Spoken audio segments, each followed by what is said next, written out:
Greetings, Benjamin J. from Ben's Trains with another in the series. Well, the last follow-up on that Marx 595.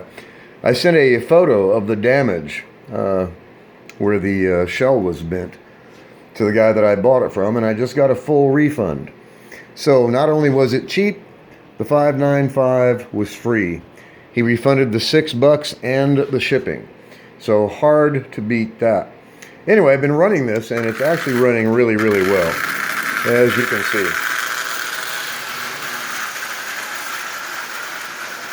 So, got some original Marx cars on there. Be running this for the next day or so anyway. Now, this thing was absolutely dead when it arrived. But as you see, it runs really well. E-unit works. Put a new headlight in it. So, as I always stress, don't overlook the junk. You can do this on an absolute shoestring budget. If you don't have the money to spend, or you don't want to spend the money getting into model railroading, this is the way to do it. You can find stuff on eBay, buy it bits and pieces, put a consist together, look around for a cheap locomotive. Once you learn how to fix these, once you've fixed one of them, and you become proficient at repairing these motors, you can fix anything you can find. Once you have a wheel puller and a wheel press, there is nothing that you cannot repair.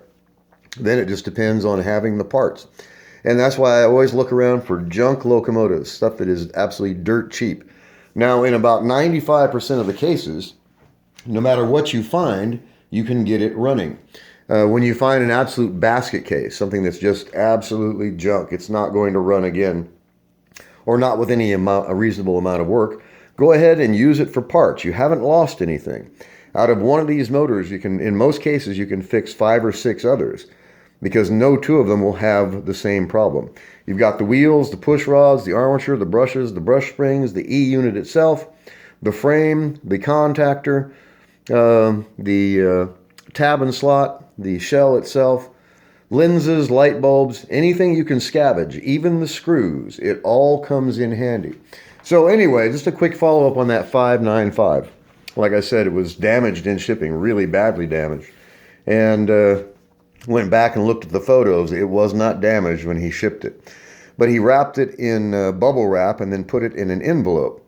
You know, in shipping, they do not treat these things well, especially in the automated sorting centers. You know, they go on conveyor belts. If they fall off, somebody just picks it up and throws it back on the conveyor. In any case, it fell reasonably hard because this thing was majorly bent. But with a little bit of judicious tweaking and the right pair of pliers, of course, in most cases, you can repair this.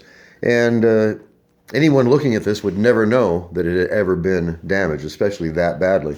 Anyway, I just want to do one follow-up video on this 595. It's running well. It was not only cheap, in this case, it was free. So I got a full refund, including the shipping. Really difficult to beat that.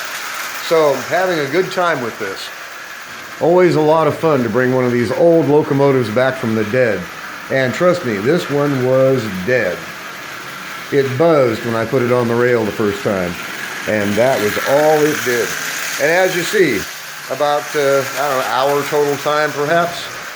Didn't require any parts, didn't require anything except a light bulb, lubrication, and cleaning.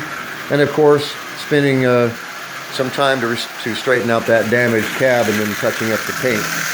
But as you see, it's running well. This thing will run the rest of my life, no doubt. And that's running at about 40% power and running just absolutely splendidly. Good constant speed all the way around the rail. Now, I bought this just for parts. But like I always say, always try to get these things running before I cannibalize them. In this case, didn't have to do anything. A few drops of oil, some judicious tweaking, lubrication, and cleaning, and this old locomotive is up and running. So, as always, if you have any questions, feel free to drop me an email. BENZTRAINZ@gmail.com. And as always, thank you for watching.